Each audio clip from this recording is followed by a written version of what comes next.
Hey guys, Runa here again. So if you saw my last video, I said that we were going to discuss the Wheel of the Year. I want to start doing segments on the seasons. We do have a holiday coming up very soon. However, I do need to clarify. So if you're not familiar with the fact that there's two Wheels of the Year or variations on the Wheels of the Year, you want to kick back, put up a chair, grab a cup of tea, and I'm going to lay some knowledge on you. So for those of you that don't know, my name is Runa. I am a third-degree Gardnerian High Priestess. What that means is I am a traditional Wiccan, meaning that I come from old academic knowledge, and for those of you that have been watching my videos, I'm slowly but surely explaining the differences in practice then and now, and it's not bad. It's not all bad. It's just there's a lot of differences, specifically between traditional Wicca and eclectic Wicca or paganism in general.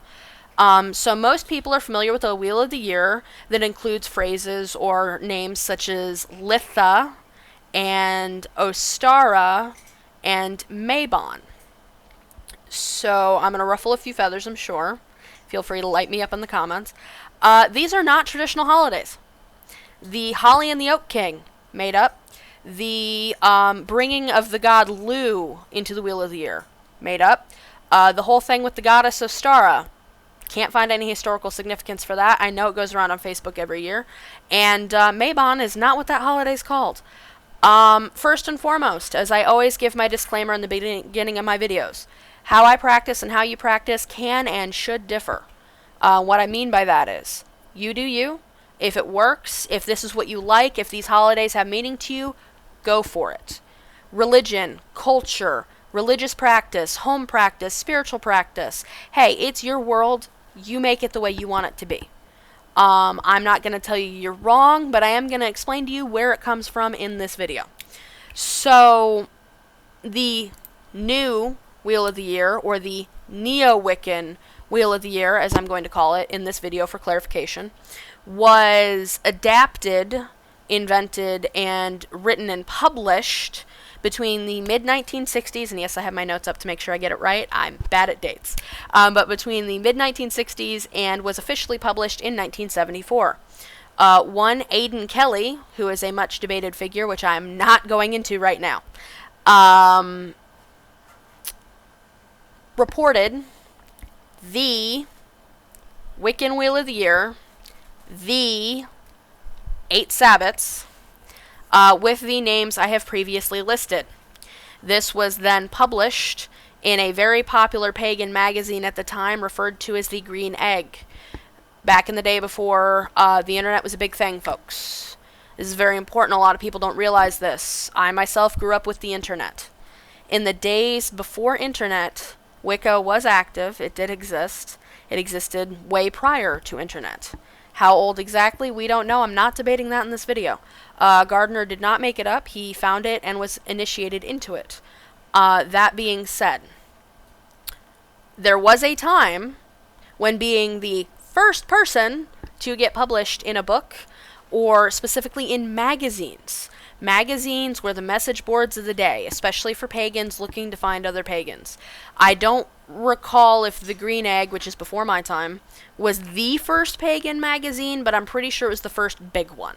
Like, people worldwide are getting this. This is how they're finding out that witches exist, that covens are there. So basically, Aidan Kelly got published publicly in the Green Egg reporting these holidays. And in fact, I'm going to pull them up so that I can read them off to you, because frankly, I don't celebrate these ones. I've never celebrated these ones, and as weird as it is for y'all, this one's actually weird for me. Most people come in with this and don't ever even know that it's, quote, not the traditional way. And again, I'm not telling you not to use it. If you like it, fine, keep it, it's great. I just want to lay some knowledge on you as to where it comes from. You know, if it works, it works. And that's all that really matters. But so the current listing people are using is Yule, roughly December 21st. Candlemas is what I think people are calling it now, roughly February 1st. Ostara, roughly March 21st. Beltane, I think, is still Beltane. That's May 1st. Litha, which is June 21st. Lunacia or Lunasad, August 1st. Mabon, roughly September 21st. And Samhain, I think, has always been the same. Anywhere between October 30th to November 7th, depending on who you ask. So one, there's a lot of variation in this, and I want to talk about why. Now, I can't tell you why Aidan Kelly did exactly what he did making these holidays. I can tell you generically, Holly and the Oak King, not a thing, traditionally. I'm not sure what most people do for Candlemas. I know we make candles. I can see the logic, but I don't think that was traditionally a thing. Ostara, the whole thing with the goddess Ostara, not something I'm familiar with, and in fact, I'm not sure there's any historical evidence for that. I know they try to relate her to Inanna and some other stuff, and that there was a goddess Ostara. As far as I've ever been aware, that's a completely neo-pagan, New Age invention. I don't know of her traditionally. You can come up with goddesses that meet the mold, which is normal, but I don't recall that ever having been historical. Beltane's pretty much always been Beltane. As far as I'm aware, Litha and Lunacia. I know Lunacia, they have the god Lu being at the forefront. Lu is a god that exists, but he was never part of the Wheel of the Year originally. Litha, I'm not sure what most people do. That's Midsummer. I don't really know what the current modern Wheel of the Year is for that. Mabon, again, that's a name that Aidan Kelly uses. So, part of the reason, and I talked about this in my previous video on what is paganism, you have to realize, and I'll be brief, if you haven't watched the other one, please do. It kind of leads into some of these arguments, and I don't want to repeat myself too much. Basically, human beings over time, through moving around, meeting other people, doing the things that we do just naturally, language changes, religion changes, culture changes. So some of this has varied simply over use and time. And the Wheel of the Year in general does vary slightly, and it always has. Just like you could go to one village in pagan Northern Europe, and they're all about Odin there. You go to the next village over, Thor's their guy. You go to the next village over, they're just all about Freya. It just really depends on context, social situations, and kind of who's in charge at the time. That having been said, Aidan Kelly, from what I understand and what I've been told, was trying to establish his own tradition, which a lot of people have done. That's not a crime. I'm not here to diss him for that. But he established the new Wheel of the Year as part of his tradition and what he was trying to teach. And frankly, like I said, if you find use in it, go you. Okay, there's nothing wrong with that. I can see where some of the stories make sense for the season, make sense for the holiday. But just so you know, they weren't used prior to 1960. They were purely made up at that point, most of the stories with them. The traditional Wheel of the Year was all about agriculture, period. There's metaphors on it, there's stories on it, but at the end of the day, it's what are the plants and the animals doing, and where are we at in the fertility cycle. So the moon, we all know, has a monthly 28-day cycle, which we relate to women and our periods. Well, I don't know how much you know about a woman's monthly cycle, but we start with no egg gets ejected, it's gone, and then the egg inside the woman's body slowly develops to full ripeness until it's released, and then it's ejected and we start over again. So the egg kind of follows a lunar cycle. The Wheel of the Year, also known as the sun wheel, is the sun's cycle. The sun is on a yearly cycle instead of a monthly one. So for those of you that don't know, just as the moon waxes and wanes, you can go around the circle, and so does the sun. So the reason this matters, the sun is what dictates our seasons. So if you are in an agricultural society where you're depending on your wheat crop, you're depending on your animals, you're depending on the earth to yield for you, the sun is what dictates your current occupation. Because if you go back far enough, all human beings were farmers. And this is where that Wheel of the Year comes from. There were originally 4 Sabbats only. They were the spring and autumn equinox and the summer and winter solstice. In the old North European way, there were 2 seasons, summer and winter. Eventually, we ended up with spring and fall, and somewhere along the way, we got 4 other Sabbats, which were placed. So you have the original 4, which create the 4 points, and then the other ones were placed in the middle, which gives you 8. If you look at the calendar with the current 12-month calendar we have, it looks really wonky. If you count it, all the Sabbats are pretty much 6 weeks apart. I think there's a couple instances where that's not entirely true. Now, the original 4 holidays were Yule, which is the traditional name for it, or Yule, if in the Norse, which is the winter solstice. Winter solstice is the longest night and the shortest day of the year. This is when the sun is at its weakest. This is why many places have snow. This is why it's cold, because we are the furthest away from the sun at this time. The way our axis is tilted, because we are on the Earth is on an axis. For those of you that don't know, the Earth does not spin straight up and down. It's like this, and we spin kind of at an angle. So at one point of the year, the northern hemisphere, the top half, is towards the sun, and the south is away. And on the other half of the year, it's the other way around. So south is having summer when we're having winter, and vice versa. So I'm talking about the northern hemisphere dates here. Yule is the time when the sun is weakest, and this is the time when we see the sun, S-U-N, being reborn as the sun, S-O-N. We're looking at that relationship between the moon and the sun, the god and the goddess, in a very metaphorical way, but in a very literal one in what's happening to you. So you have, and I'll go more into detail with a lot of the practices. I'm going to do a video on each of these holidays, but I just want to give you a vague idea.